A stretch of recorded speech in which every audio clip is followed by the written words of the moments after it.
Look at this. Do y'all see that?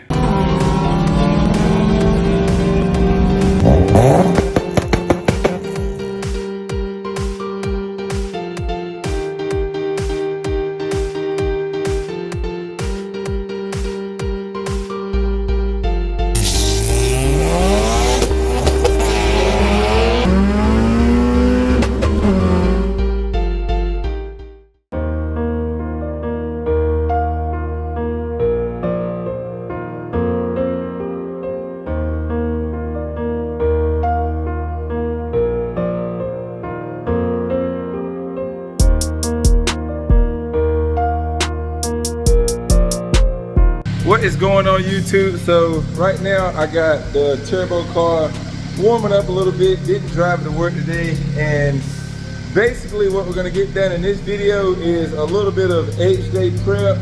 I have decided that I'm going to be driving this thing to HDAY, but I'm going to be honest with you, I have not changed the oil in it since we turboed it. So I know bad comments are probably going to come from that, but my bad. I don't drive the car a lot.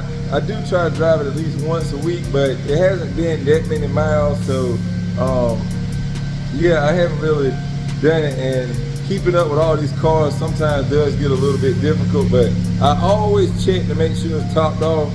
But yeah, we're gonna go ahead and get this oil change today. Also, we got an issue with the Maxpeedingrods coilovers that are on here, but we got some replacements back here. I will go over what happened, and I'm gonna tell you that it's not completely Maxpeedingrods' fault, and it's kind of like both our fault. I should have checked. Two people come in and told me to check it, but I didn't. But anyway, yeah, let's go ahead and see if we can get this oil change knocked out, and then we'll jump on it.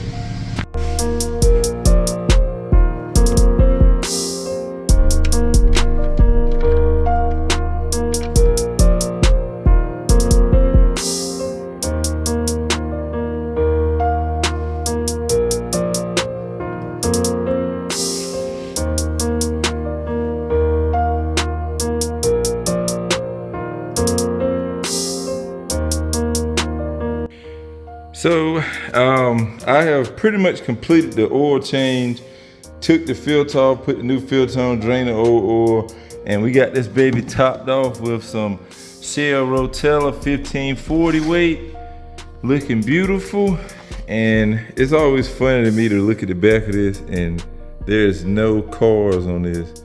This is heavy duty diesel engine oil. It's always funny, but it's what my tuner uses, and he recommended, and that's what she's been running on since. But yeah, anyway, got the oil in it, and I noticed that this cylinder was completely full of oil, and upon further inspection, this seal is just blown to crap in the valve cover gasket. So I may end up having to try to pick one of those up tomorrow after work, and we'll get that thrown on in this video as well. But yeah, other than that, I think we may be okay. The only thing that's gonna bother me driving 3 hours is this transmission. This transmission is like rough, so I'm definitely gonna try to take it easy as possible, and just, you know, just cruise along through the gears, not bang on them and stuff like that. Just try to take it easy, and hopefully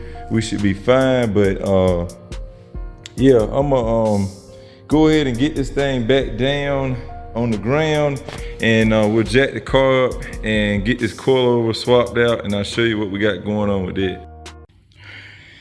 All right, boys, so this is the coilover from the driver's, the passenger side, and look at this. Do y'all see that? Like, this thing was literally in the car like this. It was leaning all the way over like that. And it is, in my opinion, mostly my fault, but I guess Maxpeedingrods could do better with tightening down and stuff. But someone actually said it in the video when I put these on to check the top nut on the top hat, and I failed to do so, and it fell off sometime or another. I know I hear the noise probably about 2 or 3 weeks ago that sounded like a bolt or something like bounced under my car.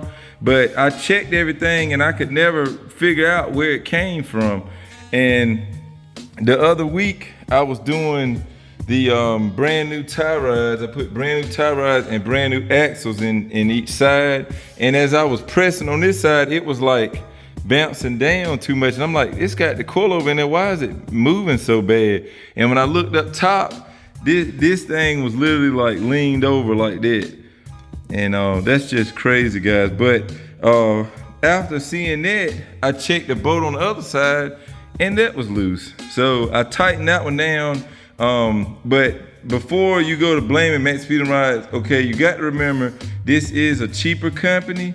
And being a cheaper company, they probably like at their factories, they're making 20, 30 of these sets, whereas like in a really quality factory such as like Fortune Auto or like BC Racing and stuff like that, those guys are probably making 1 or 2 every, like to the 10 or 20 that Maxpeedingrods is probably producing, probably more than that.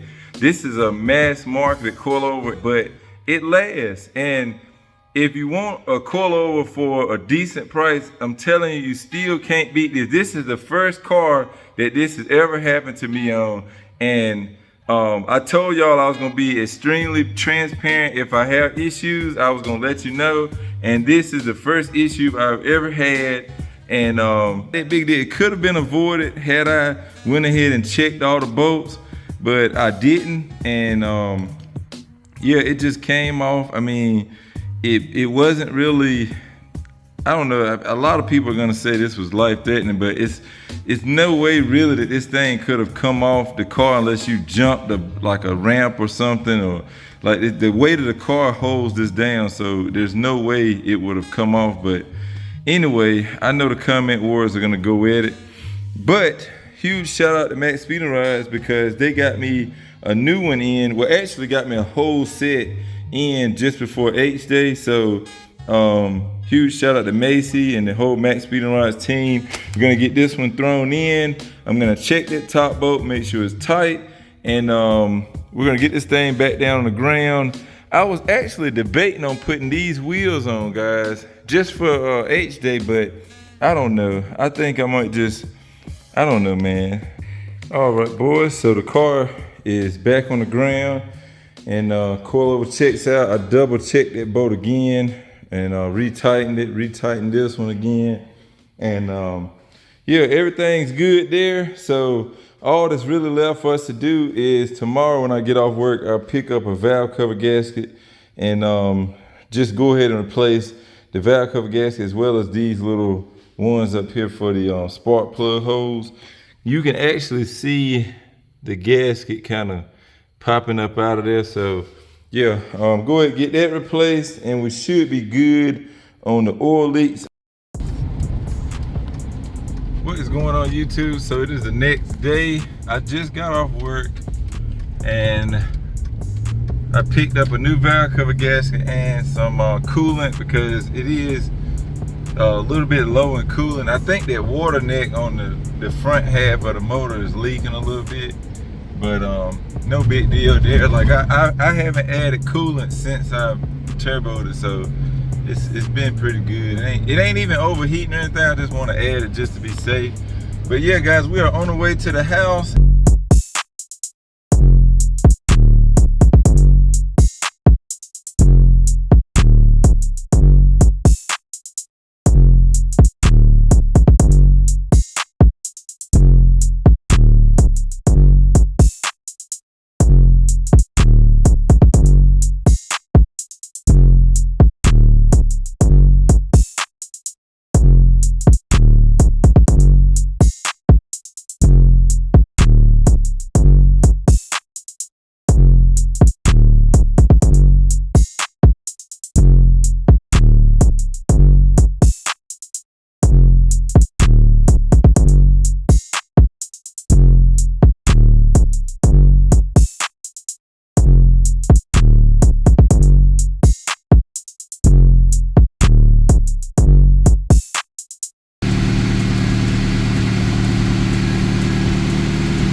Well guys, that's pretty much gonna do it. Not sold on riding these wheels up to HDAY yet. I am gonna try to drive it to work tomorrow and see how it does, but I did lower it just a little bit more to try to sit right on the wheel. I don't want to go hella slammed in the move this car, because the one time I did do that, it was having really bad axle binding issues, and the crank pulley was hitting the radius rod on this side, and I don't really want to try to grind that out or make that work right now, especially when this car is made to do pulls, and I don't really want to put any more strain on my axles than I have to. 320 foot-pounds of torque is a lot on stock axles anyway, and I don't really want all this crazy binding going on. Show y'all it one more time. The back could definitely probably go down a little bit more. I may try to play with it tomorrow after work, but it looks good. It looks pretty damn good. Guys, I'm gonna wrap this video up here. I'm gonna get this thing out the shop. It is 9:01, 9:04, and I have to work tomorrow, so I'm gonna go on and call it here. Try to get this edited for y'all in the morning, and this should drop tomorrow. So if you're watching this video and you're going to HDAY, I will catch y'all out there. If you see me, make sure you speak. I'm a normal, regular ass dude just like everybody else, so just come up, holler at me, talk to me. It is what it is. Me and DJ, the guy that bought the junkyard Accord, he'll be there with me. So yeah, just walk up, speak, whatever. Smack that like button for me, please. Road to 20K, here we come. Remember, respect our bills. Peace out.